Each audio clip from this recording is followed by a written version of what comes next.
Hi, guys. I'm here to talk to you about the biggest divergence in the market versus the economy. So today, for the very first time, we're getting a report from Experian talking about the divergences on auto loans by the end of December. And they keep track of 30-day delinquencies, 60-day delinquencies.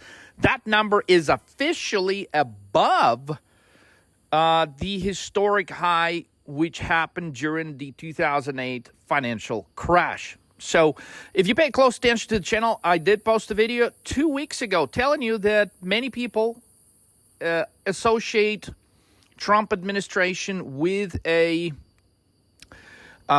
perfect performance in financial stocks. And I told you otherwise, that basically deregulation is not the only thing that is impacting banking stocks. And I gave you a big list of names such as COF, which is Capital One Financial, GFS, Discover Financial, a lot of these names like LA Financial, a lot of the auto loan places. I mean, their stocks are going to be down 90% this year, maybe 95%. Maybe some of them will file for bankruptcy. I told you that 2 weeks ago. And now we actually have self-evident data that the level of delinquencies is so fucking high and that it exceeds the level in the 2008 crash in the stock market. But yet, right now, we're only trading 5% below all-time highs, which makes it officially the greatest bear divergence, stock market versus economy, by that probably has never ever happened before. I mean, the magnitude of this bear divergence is absolutely astounding. And yet, what do we have in the market this week? People are all focused on the wrong shit. Everybody's focused on the tariffs. Why the fuck would you do that? Well, what do you mean, Leo? Isn't the tariffs really bad? Well, hold on. Let's just remove the tariffs. Let's say we don't have any, which by the definition is impossible because Trump placed tariffs on China during his first presidency, which, by the way, those tariffs never went away. And now he just officially signed. The deal is done. Okay, the 20% on China is done. So in the two terms, what he's done to China, I mean, he's raised their tariffs by 50, 60% on certain things. So no wonder the Chinese are pissed off. Okay, but the point is, okay, that's done. But let's say even if we didn't have any Chinese tariffs, which is already done, okay, even if we didn't have any tariffs with Canada, Europe, even if, if we were to live in a situation where tariffs are absolute zero, okay, I'm telling you that the situation without tariffs is already so fucking bad that the market will absolutely, inevitably collapse. So think about it.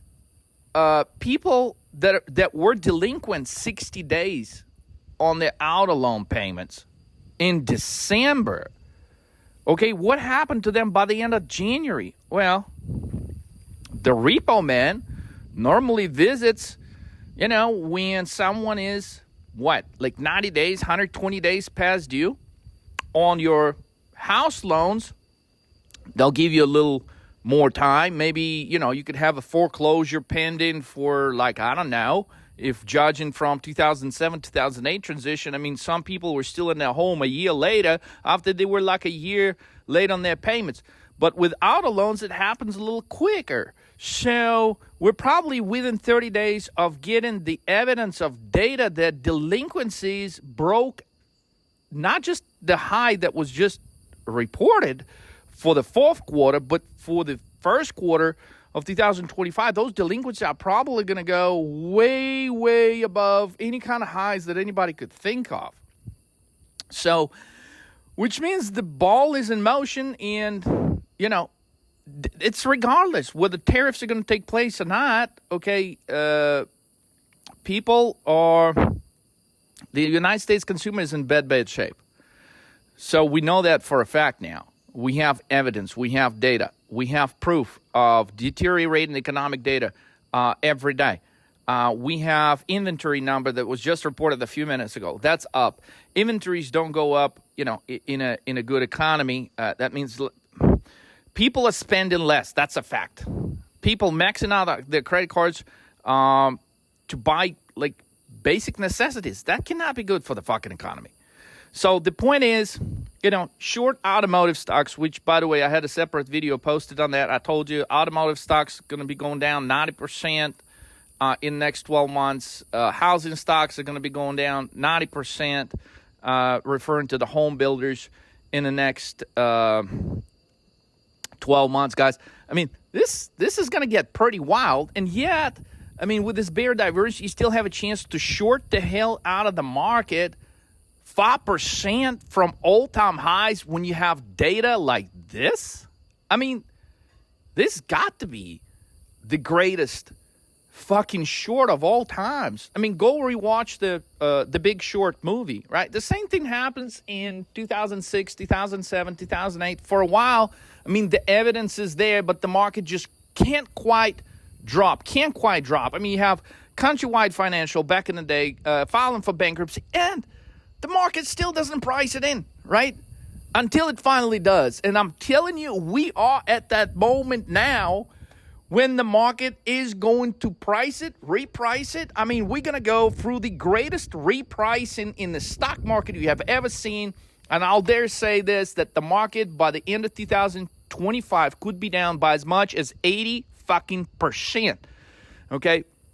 We follow the dot-com collapse. In dot-com collapse, you got a 20% move in March. Things rebound, but by the end of the year, your technology sector is down 80%. So it's not like we don't have a historic precedence for that. We do, with the exception that the situation right now is at much larger scale. The proportion, the amount of loans, the amount of the extent of this is way greater than it was in 2000, when it was in 2007, 2008. Some banks will absolutely go belly up.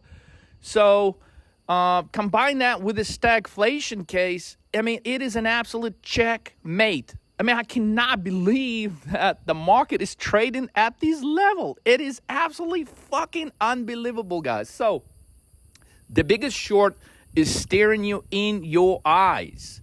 Okay, and for those of you, by the way, that have the argument, yeah, but the rates are going to come down, and people are going to go and they're going to get a lower payment on their car, and they're going to buy another one. Let me tell you something. That shit has got zero probability of happening, because once you have, for those of you in the United States, if you have a 60-day delinquency on your auto loan, what are your chances of getting another one at a better interest rate? I tell you, statistically speaking, you have 0% probability. The only way at that point, if you happen to be delinquent 60, 90, 120 days on your auto loan, you would end up paying a much higher rate on your next car. So the lower rates are not going to fucking matter to majority of the people whose credit is basically based on this Experian report. Experian just told us more Americans got their credit fucked in the fourth quarter of 2024 than the amount of people in 2007, 2008 transition. And that can be good. So if you can't wake up to this, I mean, I don't know. I guess you should go buy the fucking dip. All right, y'all. Those of you that do get this, you're about to make fortunes on shorting this market. So congratulations, yo. If you want to know specific trades, go to 13mmtv.com, sign up to trade with a coach, and do it fucking today. Because tomorrow, woo, market could be down 10, 15 fucking %, and you'll be sitting there wondering, oh my God, why didn't I fucking get in touch with 13 Market Moves today? Let's roll.